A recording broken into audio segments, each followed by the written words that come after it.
First at noon, we begin with new video of flooding in Kahului, Maui. Take a look as crews are working to drain Kea Street and Holua Drive after heavy showers drenched the area this morning. We spoke to people who live in the area who voiced concerns the muddy water would trap them in their homes.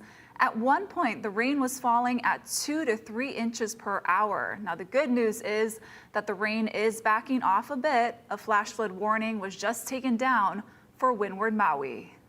But a flood advisory remains in effect for the island of Molokai until 1:15 this afternoon. It's all because of this front passing down the island chain. Guy Hagi has more on what we can expect this weekend. Aloha on this Friday. Heads up. A high surf advisory has been extended until this evening. We've got a peaking swell for north and west shores. And with the lighter winds, conditions will be good, but it's going to be dangerous out there at 12 to 16, 8 to 12. Those are life-threatening wave heights for people unfamiliar in large surf. Not a whole lot happening in town or over on the east shore. So it's going to be a beautiful day today if you don't mind the clouds. There will be a few spotty showers. Significant rainfall not expected. And with those winds running light, temperatures on the cooler side today. Thank you, Guy. Meanwhile, more than half the U.S. population is hunkering down as a massive winter storm sweeps across the country this weekend. There are already several departure flights out of Hawaii that have been canceled. Nicole Valdez is in Nashville with the latest. This frozen lighthouse on Lake Michigan is a beautiful image and a sign of things to come as a winter storm spanning 2,000 miles gets ready to bear down. This storm is expected to cause major disruptions to your daily life, possibly for days. Some 180 million Americans are under weather alerts as snow and ice move from the southwest through the plains to the northeast. This is a very dangerous combination of heavy snow and extreme cold temperatures. Salt spreaders are loading up in New York City, and there's concern of salt shortages in certain areas.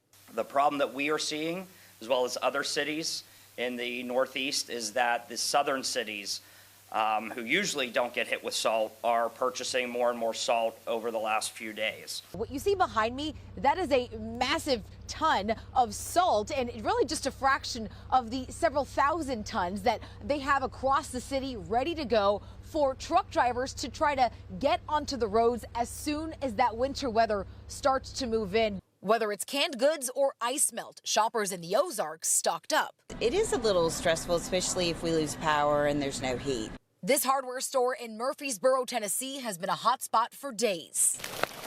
Shovels and salt are the biggest things people are wanting right now. If we get this ice, we're going to be looking at chainsaws, generators, extension cords. Folks are also in it for the fun. I think people are excited about the sleds. The store selling more than 2,000 sleds so far. But this winter blast carries very real threats. North Texas is hoping to avoid a repeat of the 2021 ice storm blamed for more than 200 deaths. And airlines are taking precautions, canceling flights in advance. Multiple carriers are allowing travelers to rebook without change fees. Nicole Valdez, CBS News, Nashville. Here at home, an update on a stabbing at the Tripler Barracks. Police tell us the suspect has been located. We're told the 48-year-old suspect needed to be taken to a hospital for care. He has not yet been arrested. Now, just after 9:30 last night, HPD officers were called to Tripler Army Medical Center on reports of a man had been stabbed. The victim is in the military, and we've learned he's 28 years old. No word on his condition. HPD has now opened an attempted murder investigation. And police are also investigating an attempted murder at Schofield Barracks. A 33-year-old civilian woman is in police custody, accused of throwing boiling bleach on her husband. HPD says it all stems from a domestic argument that happened at around 1:30 a.m. Thursday. 35-year-old victim was trying to leave the home when his wife allegedly threw boiling bleach onto him. Police say the victim fled to a nearby residence where a witness helped him.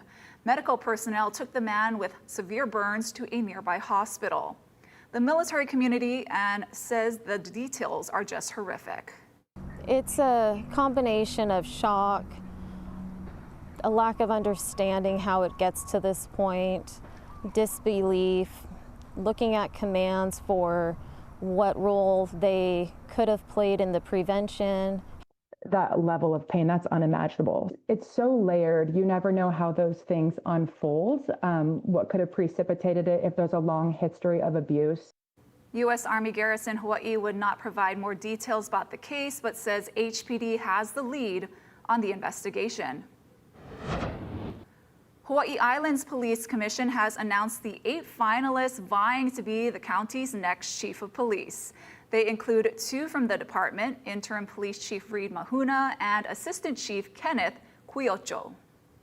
And there are also 5 candidates from the mainland, 1 candidate from Niue, a self-governing island in the South Pacific. The 7 men and 1 woman will be interviewed by the Big Island Police Commission on January 29th and 30th. A 5-year-old detained by ICE agents in Minnesota this week is being held in Texas with his father. Immigration officials are defending their actions as businesses across the Twin Cities closed today to protest ICE. Nicole Skanga is there with the details. U.S. Border Patrol Commander Gregory Bovino defended sending 5-year-old Liam Ramos and his father to a Texas detention center. So the child is in the least restrictive setting with a family member. I don't think it gets any better than that. Video obtained by CBS News shows Ramos and his dad, an Ecuadorian asylum seeker, being taken into custody outside their home just north of Minneapolis. Where's your humanity? That's a kid! DHS says agents attempted to reunite the child with his mother, but she refused to open the door. The officers were asking, what are we doing? What are we doing? Columbia Heights City Council member Rachel James was there and says ICE did not need to take the child. I heard one neighbor say, I live in this house. I'm part of this family. I can take him. Let him come to me. I heard another neighbor on the other side say, I have the forms. His mom signed the forms. Let me have him. I know him. I know him. An attorney says the family entered the country in 2024 at a border crossing and has been going through the immigration process. On Friday, the Pillar Forum and hundreds of businesses in the Twin Cities protested ICE with a general strike. All of us here know how we feel about the matter and have been very vocal that we are against ICE and we are against them being in our spaces and we're against the, sanctioned violence. Community members are calling for no work, no school, and no shopping, calling it a day of truth and freedom. Nicole Skanga, CBS News, Minneapolis. The FAA is reevaluating flight paths nationwide, starting here in Hawaii. You can give feedback until March 15th. The Hawaii Airspace Modernization Project will examine flight routes, arrivals, international transitions, equipment, and airport infrastructure. We found residents who wish planes would stop flying over their neighborhoods. And they fly all night, so you'll wake up to the noise at 2:30 in the morning, and then it's just nonstop.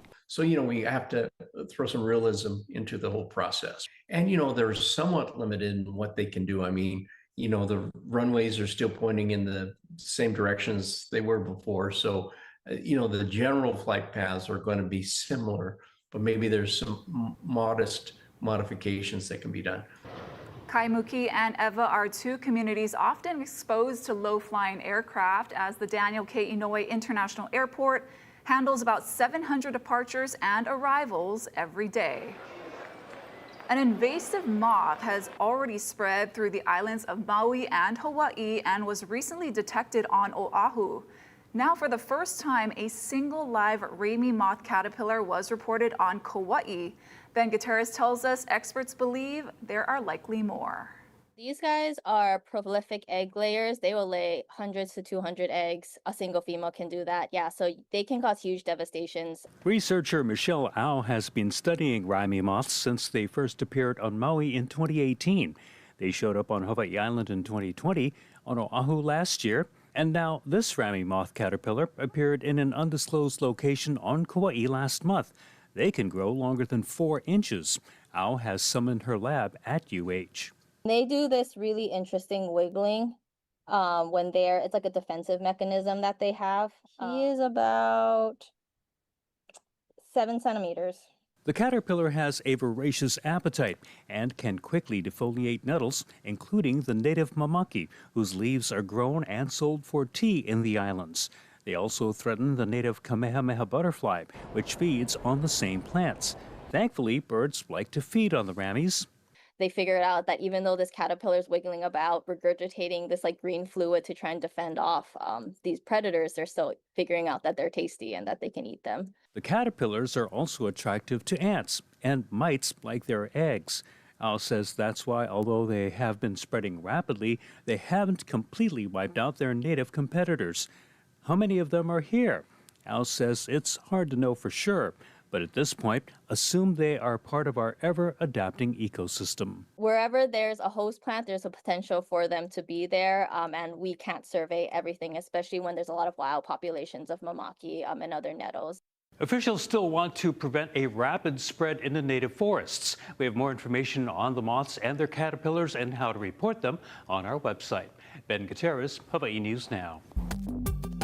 The cost of living is issue number one at the state capitol. We'll hear how lawmakers say they're going to deal with it. U.S. officials meet with Russia and Ukraine in the first joint negotiations to end the war. I'm Erica Brown with more on that and the comments from President Trump sparking new backlash from allies.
Welcome back. The U.S. Agriculture Department is looking for sponsors to help keep local children from going hungry during summer break.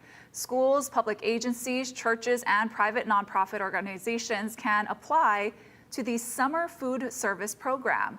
Last summer, meals were served at 150 locations across the state. If you can help, look for a link on our website. Meanwhile, state lawmakers are once again pledging to take on Hawaii's rising cost of living. Daryl Huff takes a look at some of their ideas. There is no disagreement here at the Capitol that the cost of living is issue number one, but the two parties are approaching it from very different angles. Something needs to change. Something needs to make a difference so people can afford to live here in Hawaii. So at a press conference today, House Republicans say they are proposing big tax cuts, eliminating the state income tax and the excise tax on food and medical care. The problem isn't revenue, the problem is wasteful spending. The people of Hawaii need relief from our aggressive general excise tax.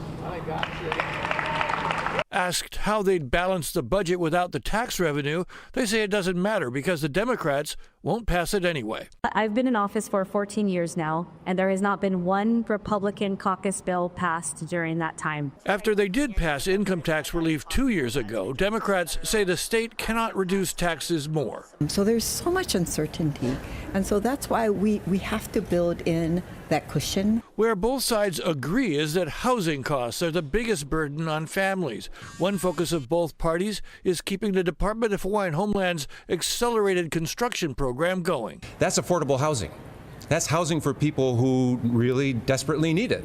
And we would reduce the size of the wait list and get people onto Hawaiian homesteads and into homes. Democrats will consider increasing the conveyance tax on high-end property and giving that money to the Homelands program. Republicans want DHHL lessees to get access to federally guaranteed mortgages and allow families to save up to $200,000 for down payments in tax-free housing accounts. And I know this bill will go a long way to being able to help our families afford a home here in Hawaii. Democrats say prior investments put affordable housing into the pipeline, which is jammed by red tape and demands on developers. We tell them, okay, you also got to build often the sidewalks, and you got to build the parking, you got to build the park next door, you got to build this, that, and the other thing, all outside of the actual units that you're really trying to build. The fact that Hawaii is the most regulated market by far in the country, and that's a significant contributing factor to why we are building so few homes in Hawaii. The only issue that could really push affordability down the agenda would be massive changes at the federal level that the legislature has to respond to. Reporting from the state capitol, Daryl Huff, Hawaii News Now. Thank you, Daryl. For the first time, negotiators from the U.S., Ukraine, and Russia all sat down together to work on a deal to end the war in Ukraine. Now, this comes as President Trump faces strong criticism from one of the U.S.'s closest allies. Erica Brown has more from Washington, D.C. Representatives from Ukraine, Russia, and the U.S. met in Abu Dhabi Friday, according to U.S. officials, for the first three-way negotiations to end the war in Ukraine. The joint talks are seen as a sign of progress, but control of territory is a big sticking point. It's all about the eastern part of our country. It's all about the land. The talks follow President Trump's return from the World Economic Forum. In a social media post Friday, he wrote in part, many things were accomplished, including the framework of a deal with NATO on Greenland. We're all going to work together, and actually NATO is going to be involved with us. We're going to be doing it in conjunction, parts of it in conjunction with NATO. President Trump's push to take over Greenland had already put a strain on relationships with NATO allies, and new comments he made to Fox News minimizing their contributions seem to have only further increased tensions. They'll say they sent some troops to Afghanistan or this or that, and they did. They stayed a little back, a little off the front lines. British Prime Minister Keir Starmer slammed the remarks, noting that the UK lost more than 400 military personnel during the war. I consider President Trump's remarks to be insulting and frankly appalling. In another sign of the Trump administration's growing tension with allies, President Trump revoked Canada's invitation to join his new Board of Peace following a back and forth with Canadian Prime Minister Mark Carney. Erica Brown, CBS News, Washington. Now let's take a look outside with our tower cam. This is a live look at Aloha Tower on this Aloha Friday. Beautiful conditions out there. It's a little wet in Maui County. Guy Hoggy is going to have your full forecast in 2 minutes.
Desert weather with Guy Huggy.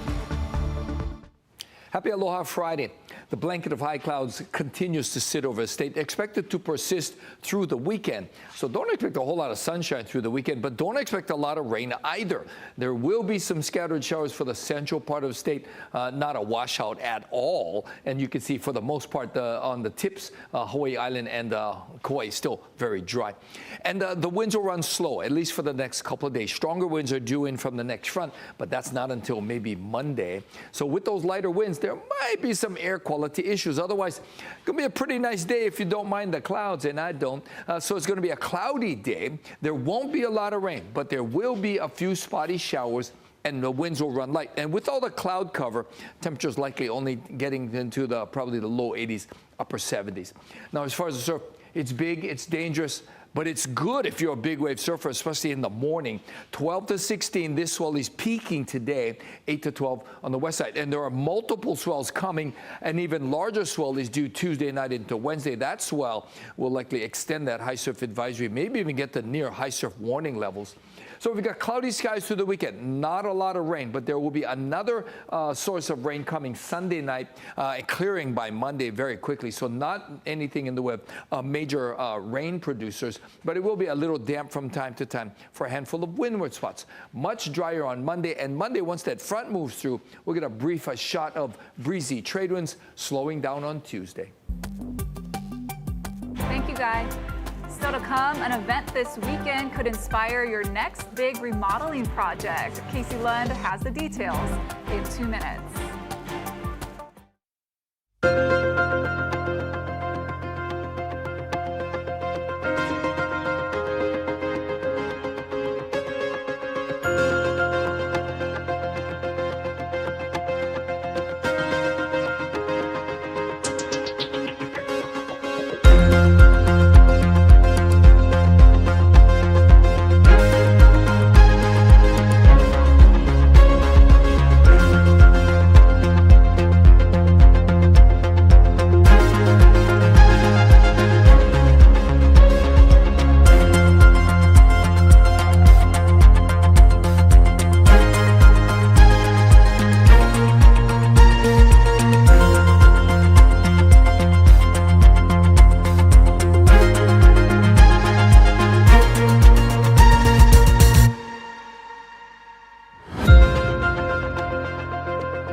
About fixing up your home or just looking for inspiration, the Big Home Building and Remodeling Show opens today at the Blaisdell.